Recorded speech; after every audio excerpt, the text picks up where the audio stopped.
Selamat pagi anak-anak. Pada pertemuan kali ini, Bapak akan membahas tentang kesimpulan perbandingan senilai dan berbalik nilai.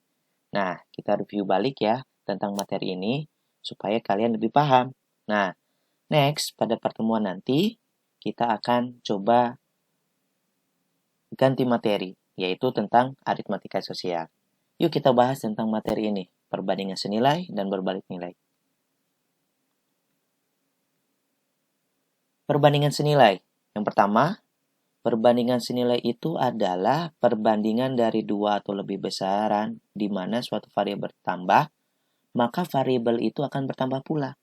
Nah, kalau kalian mungkin baca tentang pengertiannya, itu mungkin kalian kurang begitu paham ya.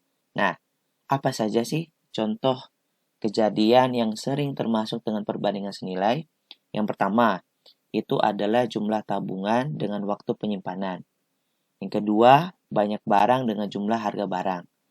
Yang ketiga adalah jumlah pekerjaan dengan jumlah upah yang dikeluarkan. Perhatikan yang pertama contohnya.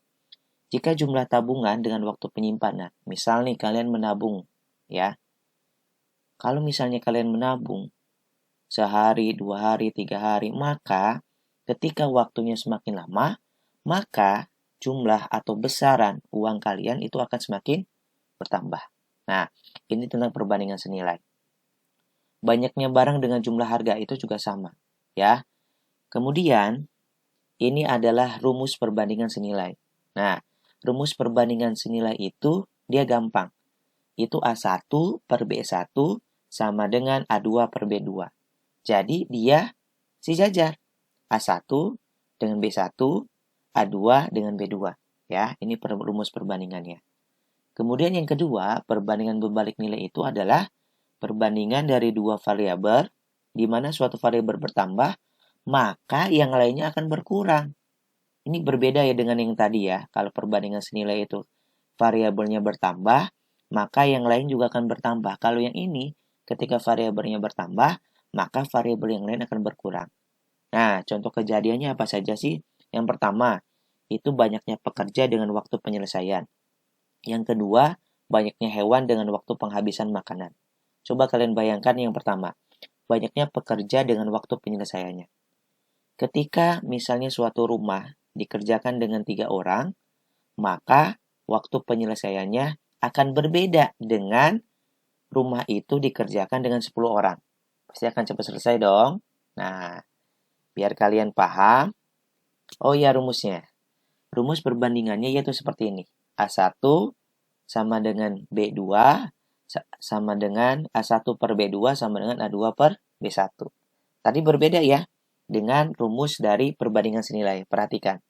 Kalau perbandingan senilai A1 per B1, kalau misalnya perbandingan berbalik nilai A1 per B2.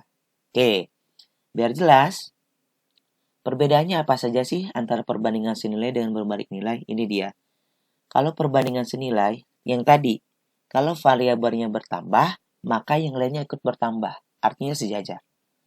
Kalau persamaan perbandingan berbalik nilai, jika suatu variabelnya bertambah, maka yang lainnya akan berkurang. Bisa dipahami nggak ya? Coba kita lihat contoh soal yang pertama. Suatu rumah dikerjakan oleh 6 pekerja dengan upah sebesar 300.000. Jika pekerja ditambah menjadi 8 orang, berapakah jumlah uang yang dikeluarkan? Nah, Bapak tidak menyantumkan apakah ini perbandingan senilai atau berbanding nilai. Ya, coba kita lihat. Jika pekerjanya di situ 6 orang, sebentar.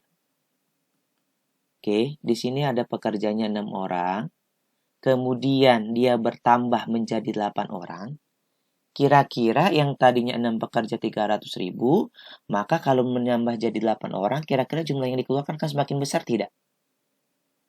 Oke, betul sekali, menjadi lebih besar. Berarti ini adalah contoh dari perbandingan senilai. Ya, jadi ini senilai. Senilai. Oke, ini senilai. Nah, kita bahas. Diketahui di situ A1-nya adalah 6 orang pekerja, kemudian B1-nya dia harus mengeluarkan 300.000 dan A2-nya adalah 8 orang, ya, 8 pekerja. Maka ditanyakan adalah B2. Tadi rumusnya adalah A1 per B1 sama dengan A2 per B2. Tinggal dimasukkan saja nilainya anak-anak. Dimasukkan nilainya 6 per 300 sama dengan 8 per B2. Nanti dari sini itu kalian kalikan silang. 6 dikali B2 maka B2 dikali 6. 300.000 dikali 8. Ini 300.000 dikali 8. Maka B2 sama dengan, ini hasilnya, ya, dibagi 6 maka hasilnya adalah 400.000. Ini adalah contoh dari perbandingan senilai. Oke. Sekarang kita next yang kedua. Suatu rumah dikerjakan oleh 8 pekerja. Nah, ini juga sama oleh pekerja juga nih. Dan diselesaikan selama 15 hari. Apabila pekerjaan itu dikerjakan oleh 10 pekerja, berapakah hari yang dibutuhkan untuk menyelesaikan pekerjaan tersebut? Nah, coba lihat. Ini sama-sama pekerja, tapi di situ ada waktu pengerjaan. Coba. Nah, perhatikan. Banyaknya pekerja dengan waktu penyelesaian. Nah, kalau misalnya ada pekerja dengan waktu penyelesaian, berarti itu contoh dari perbandingan berbalik nilai. Paham ya perbedaannya dengan contoh yang ini tadi? Kalau yang ini adalah masalah upah, pekerja dengan upah. Kalau yang ini adalah pekerja dengan lamanya hari. Oke, jadi ini adalah merupakan perbandingan berbalik nilai. Ini 8 pekerja, 15 hari. Kalau misalnya 10 pekerja, kita logika. 8 pekerja 15 hari. Kalau 10 pekerja, artinya pasti jawabannya akan di bawah 15 hari. Oke?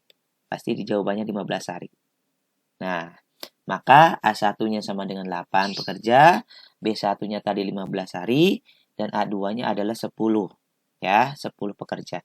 Maka yang ditanyakan B2. Maka rumusnya adalah A1 per B2. Karena ini perbandingan berbalik nilai. Sama dengan A2 per B1.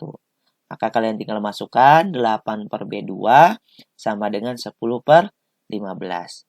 Maka hasilnya adalah 12 hari. Oke, itu adalah kesimpulan dari materi kita hari ini, yaitu tentang perbandingan senilai dan perbandingan berbalik nilai. Bapak harapkan kalian lebih paham dan lebih mengerti, dan supaya nanti kita bisa melanjutkan ke materi yang selanjutnya. Oke, sekian dari Bapak. Terima kasih. Good luck, semangat, dan salam sehat. Terima kasih.